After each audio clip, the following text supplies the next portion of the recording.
Lucy Cashin can be quite a good director of actors, as we've seen in her St. Louis University productions of Arcadia and The Crucible. Cashin also sometimes deconstructs and reconstructs a play. Macbeth became Trash Macbeth twice, about recycling. Oedipus Rex became Oedipus Apparatus, in which Cocteau's infernal machine was a real machine commented on by a TV show panel. Now, Cashin gives us Sophocles' Antigone in a joint production of SATE and Equally Represented Arts. This is Cashin's third version of the play. The first was staged at St. Louis U. Sophocles' original script was enriched not only by comparing various translations, but also by contributions from the St. Louis U cast and by material developed in a playwriting workshop conducted by Cashin and SATE's Rachel Tibbetts at the Women's Prison in Vandalia, Missouri. Cashin returned to Vandalia to work further with the women who had helped develop the script. They then performed their own version of Antigone with, obviously, an all-female cast. So it is now in its return to St. Louis with the appropriate title, Antigone Requiem per Patriarchus.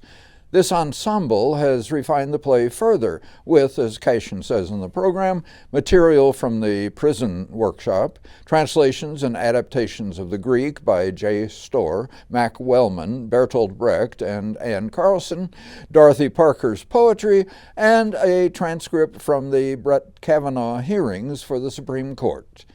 The cast drifts casually on stage as we arrive. The first part of the evening traces, in a way, the development of this Antigone, with children's games, singing and dancing, even a visit to Hades with Ellie Schwetty, a fierce Cerberus, and each cast member telling us her reactions to the story of Antigone and its meaning for her, and asking the audience for their thoughts. This is lively, sometimes enlightening, sometimes provocative, often entertaining. Not a play. Would this all have meant more to us if we had seen the play first? Perhaps. The play does come next. It's a mixed bag. The translation sounds like a translation, which makes it a barrier to the actors' attempts to give it and their characters life. Script and acting fall into the formal, empty, and flat, not helped by the occasional formal poses. These are good actors, and I'm sorry the misplaced tragic grandeur trapped them.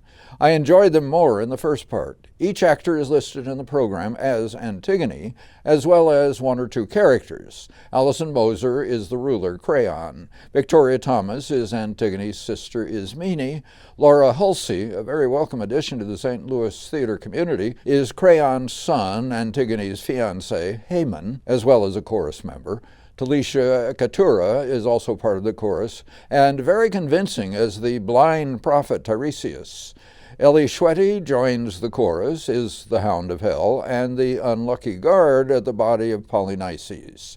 Natasha Toro doubles as Crayon's wife, Eurydice, and the chorus. Miranda Jaggles Felix is the brave and doomed Antigone. Because tragedy must have music, having been born, as Nietzsche pointed out, from the spirit of music, Marcy Ann Weigert wielded powerful and pointed percussion. All cope as well as they can with the acoustics of the chapel, whose resonance is hard on anyone speaking rapidly. Director Cashin's minimal set design is dominated by the intriguing chandelier hanging center stage and looking like something saved from Trash Macbeth. Liz Henning designed the matching costumes and their accessories, technical director Eric Kuhn the lighting, and Cashin the sound. I enjoyed the free-flowing fancies early on. I wish the play itself had been stronger. Yes, I agree with you. I found the first version at St. Louis University stronger than this one. Well, I didn't like the one at St. Louis U, but I don't know which I would choose. Maybe neither.